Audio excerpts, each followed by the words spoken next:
Good morning friends. आज मैं काफ़ी दिनों के बाद आपके पास आया हूँ, but I promise to be regular now. आज इस वीडियो में हम लोग एक म्यूचुअल फंड से रिलेटेड बहुत ही कॉमन से problem but very complicated problem को सॉल्व करने की कोशिश करेंगे।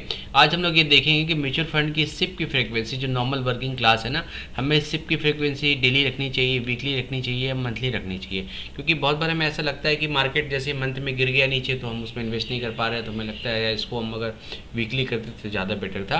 तो हम लोग उसको लॉन्ग टर्म होराइजन में देखेंगे और 3 डिफरेंट इंडिसेस पे देखेंगे, ताकि हमें ना इसमें एक क्लैरिटी मिले और एक एग्जॉस्टिव सा डिस्कशन हो जाए, कोई फ्लिमसी डिस्कशन ना हो। तो हम लोग जो इसकी एनालिसिस करेंगे उसमें हम लोग 3 मेजर इंडेक्स को लेंगे जो कि इंडिया में वाइडली एक्सेप्टेड है। निफ्टी 50 है, निफ्टी मिड कैप 50 है, निफ्टी स्मॉल कैप 50 है, और ये डिफरेंट टाइम फ्रेम्स को लेंगे ताकि एक एग्जॉस्टिव सा डिस्कशन हो सके इस पे।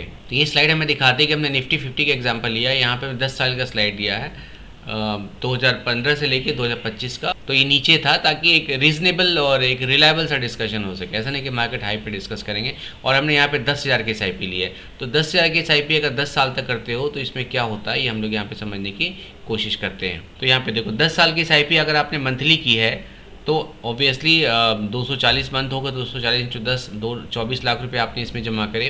तो 24 लाख आपने जमा करे तो आपका इन्वेस्टमेंट 1 करोड़ 1 लाख रुपए का होता है, और ग्रोथ 77 लाख का, और CAGR इसका 12.81 है। CAGR मतलब compounded annual growth rate, year on year कितना ग्रोथ हो रहा है। फोर्टनाइटली आपका वही 24 लाख, सेम ऑलमोस्ट सेम का ग्रोथ रेट है। तो यहाँ पे देखो CAGR है ना आपकी ऑलमोस्ट सेम आ रही है, 12.81 12.82 के आसपास आ रही है, सेम ही आ रही है, तो कोई फर्क नहीं पड़ता।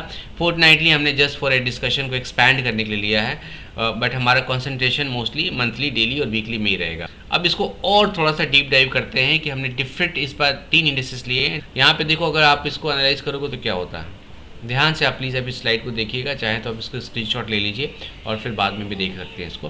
देखिए निफ्टी 50 का अगर आपने ये 10 साल का टाइम फ्रेम है, देख रहे हो 2013 से 23 का, अगर आप डेली करते हो तो निफ्टी 50 का जो रिटर्न है ना 12.44 आ रहा है, वीकली में 12.45 आ रहा है, और मंथली में 12.44 आ रहा है। तो ऑलमोस्ट आप देखो किसी भी टाइम फ्रेम में कोई रिटर्न में यहाँ पे प्रॉब्लम आपको नहीं दिख रही है। ठीक है, मिड कैप 50 देखो तो यहाँ पे भी आपको ऑलमोस्ट रिटर्न सेम आ रहा है। So what I am trying to make you understand कि आप टाइम फ्रेम कुछ भी लो, रिटर्न में लॉन्ग टर्म में कोई फ़र्क नहीं है।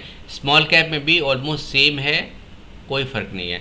तो आप किसी भी टाइम फ्रेम पे ले लो। यहाँ पे हमने क्या किया है, डिफरेंट टाइम फ्रेम लिया है, 10 साल का पीरियड लिया है, निफ्टी 50 लिया है, मिड कैप 50 लिया है, स्मॉल कैप 50 लिया है, 250 लिया है। अब बट यहाँ पे हमने ये डिस्कशन नहीं किया है कि अगर हमारा ना एक निफ्टी का डिफरेंट टाइम फ्रेम है, जैसे 10 साल या 5 साल या 20 साल के रेंज में क्या फ़र्क आ रहा है, क्योंकि लॉन्ग टर्म में तो सेम आ रहा है। आप इस हॉरिजॉन्टल स्लाइड पे मत जाना, क्योंकि ये डिफरेंट इंडिसेस के अलग अलग रिटर्न है। यहाँ पे आप निफ्टी का हमने एग्जांपल है, निफ्टी 50 का।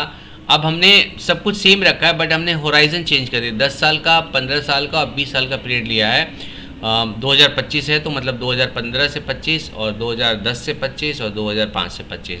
तो आप देखो यहाँ पे क्या हो रहा है ना कि निफ्टी 50 अगर 10 साल के लिए आप इन्वेस्ट कर रहे हो और डेली में करते हो तो आपका 13.26 आ रहा है, वीकली में 13.27, 13.23, 12.46, 15 साल में 12.46 ही आ रहा है, 12.41 आ रहा है, और यहाँ पे 20 साल में 13.99, 13.99, 14%। तो यहाँ पे ये कंक्लूजन निकल के आ रहा है कि हमारा टाइम फ्रेम कुछ भी हो, इंडेक्स कोई भी हो, राइट, फ्रीक्वेंसी कोई भी हो, तो हमारे रिटर्न में कोई फ़र्क नहीं पड़ता है। यहाँ पे करना क्या है, आपको सिर्फ अपनी सिप को स्टार्ट कर देनी है।